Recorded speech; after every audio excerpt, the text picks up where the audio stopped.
નર્મદામાં 75 લાખના તોડનો મુદ્દો ગરમાયો છે। સાંસદ મનસુખ વસાવાએ ભાજપ છોડવાની ચીમકી ઉચ્ચારી।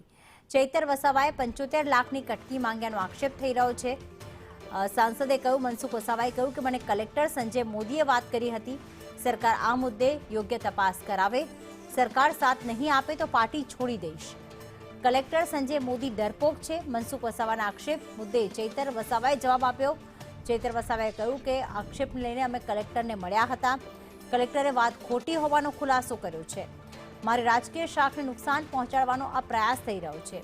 સાથે ચૈતર વસાવાએ એ પણ કહ્યું કે તમામ કોન્ટ્રાક્ટર મનસુખ વસાવાના મળતિયા છે।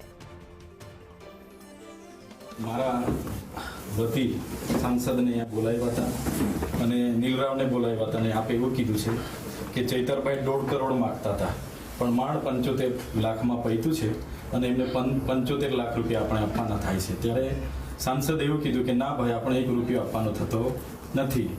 એમ કરીને સાંસદે 2 આટા પ્રેસ વાર્તા કરી છે। હવે મેં બી ધારાસભ્ય છું સાહેબ, સાંસદ તમારું નામ લઈને એવું કહે છે કે મને કલેક્ટરે ત્યાં બોલાવીને કીધા હતા, તમે કલેક્ટરને પૂછી લો। એટલે અમે પૂછવાય સાહેબ, મેં ક્યારે તમારી પાસે 75 લાખ રૂપિયાની માગણી કરી? આ વાત જ ખોટી વાત છે ને? હા, બસ।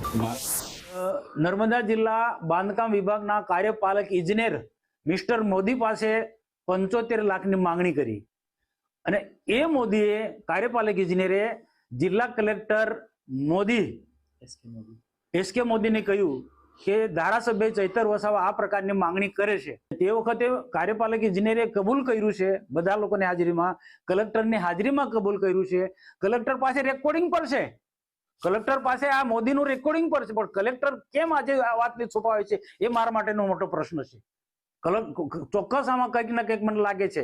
હું સાચો છું કે કલેક્ટર સાચો કે ચૈતર વસાવા સાચો છે એ સરકાર નક્કી કરશે। આ સરકાર પાસે હું લઈ જઈશ અને સરકાર જો મારી સાથે ન્યાય કરે તો હું ભારતીય જનતા પાર્ટી છોડી દઈશ। માન્ય ભરૂચના સાંસદ શ્રી દ્વારા ચૈતર વસાવાએ 75 લાખ રૂપિયાની માંગણી કરી, તોડ કરી એવો આક્ષેપ કર્યો હતો અને આ રજૂઆત કલેક્ટર શ્રીએ અમને કરી છે એવી વાત હતી।